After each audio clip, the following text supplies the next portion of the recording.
Purnamada Purnamidam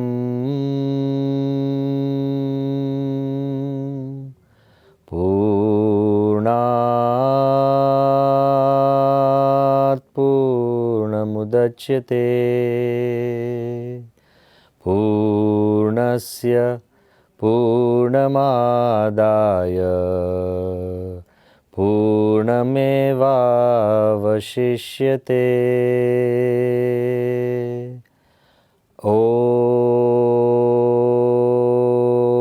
Shantihi Shantihi Shantihi. With special prayers for all of you who have come from across the country, who are experts in your medical profession, I'd like to tell you something which you may have heard 100 times, and hence hearing it one more time may not harm. Your profession is unique.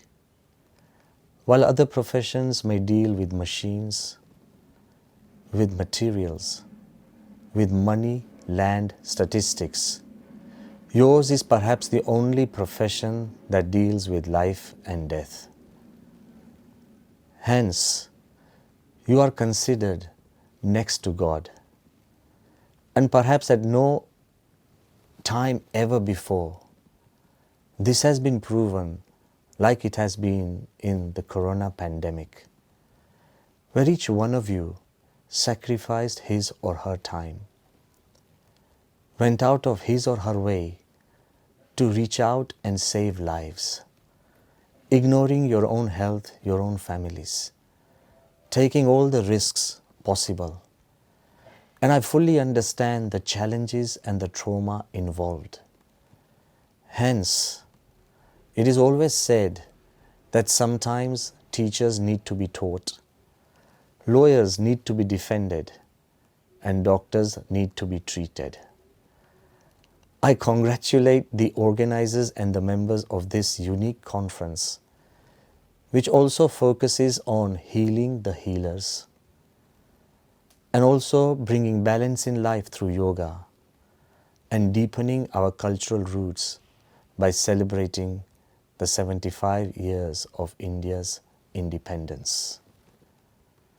In your own medical terminology, I would like to emphasize that the cure of an illness, of course it lies in the medicines and expertise, but it lies more in how the patient reacts or responds to the treatment.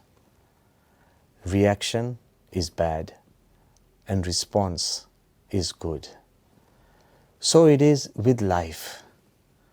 How we tend to react or respond to our environment, to our events, to the people and the colleagues and friends, to our own spouses and our own children. That determines the way life makes or remakes us. In a simple way, one zoologist from Germany, Carlston Knott, who had been studying primates, monkeys for a long time, he writes that in any given similar situation, the primates reacted in different ways. We all may be exposed to the same situation, but our inner character and caliber compels us to respond or react in different ways.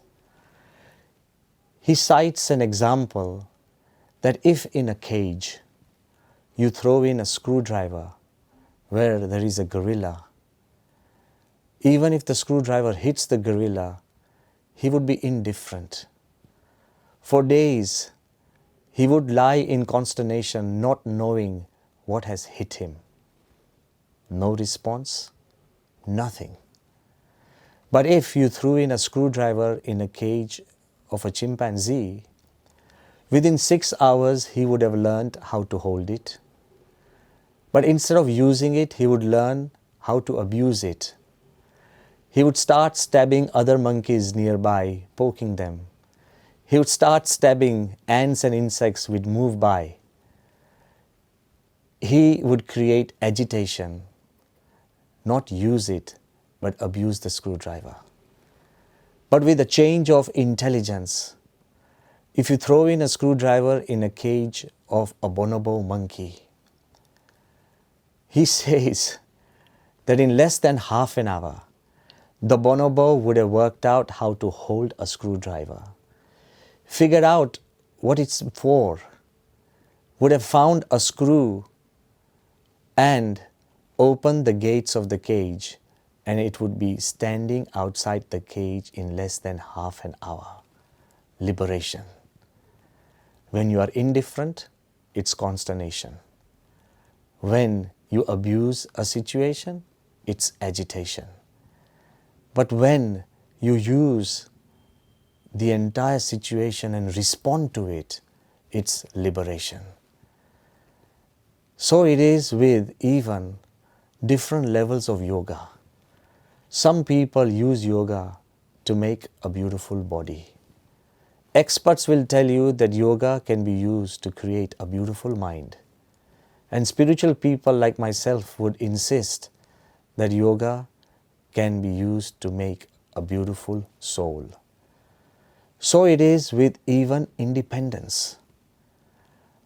While we celebrate 75 years of India's independence, we must also learn to recalibrate our own lives.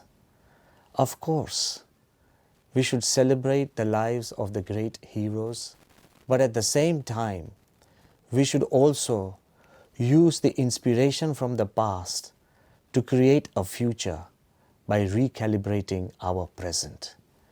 Not just what the forefathers have done, but what can we do to create a greater future for our future generations. And I believe that true independence lies in not just celebrating the past, but in creating a greater future for our nation and our people. In the words of Dr. Kalam, he often stressed that of course there are 1 billion Indians, but very few Indians who are proud to be Indians. True independence lies in generating the pride. There was a time when India was ruled and we lived by the rules which other people made. But now India stands strong and we create our own rules which the world will follow. In generating pride for our own nation, in generating pride in our own culture, in our children and in ourselves, will give us the unique identity we need to progress, grow and glow in this world. And I strongly believe in the way of Swami Vivekananda. Once when a lady kept writing to Vivekananda Swami saying that you are so great, so charismatic, that I really love you. Vivekananda Swami responded to her by saying that first love India, only then you can love me. In the words of His Holiness Pramukh Swami Maharaj, who often stressed that independence lies not just in celebrating the past, not just in being proud of our own nation and our culture, but also lies in freeing ourselves from our inner prejudices, hate, jealousy, instincts that hurt us. It lies in rising beyond the divisions that divide us. Can we transcend the divisions of caste, creed and community? Because ours is a culture which tells us that real independence lies in liberation from all these fences that actually divide us. We belong to a culture that says, Vasudhaiva Kutumbakam, the whole world is one family. Yatra Vishwam Bhavati Ekanidam, the whole world is one nest.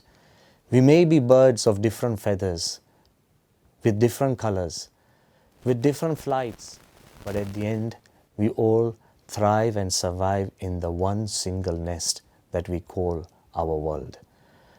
So true independence lies in rising beyond the differences and creating one India, one family and one world.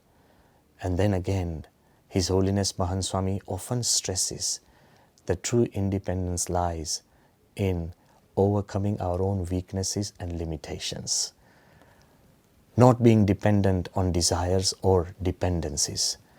As doctors, we very well know that dependence on desires or drugs can create disaster to the core of our character. I believe that true independence lies not just in setting the nation free, not just in setting our past and our future free, not just setting our identities free, but in setting our souls free from the bondage that really binds us. So I would like to pray for all of you and all the organizers and members and all of you who are wonderful doctors and bringing so much pride to our nation, that may God bless you with a great life and even greater health. Why? Because in your health lies the health of this world. Remember, at the end of the day, it all depends how we choose to react or respond to our environment and our micro-environment. Do we really choose the way of the gorilla, consternation and indifference? Do we choose the way of the chimpanzee, agitation and abuse? Or do we choose the way of the bonobo, liberation, not just for ourselves, but everyone around us? This is true independence, and may God bless us all with that vision and way forward. Sri Swami Narayan Bhagwan Ni Jai.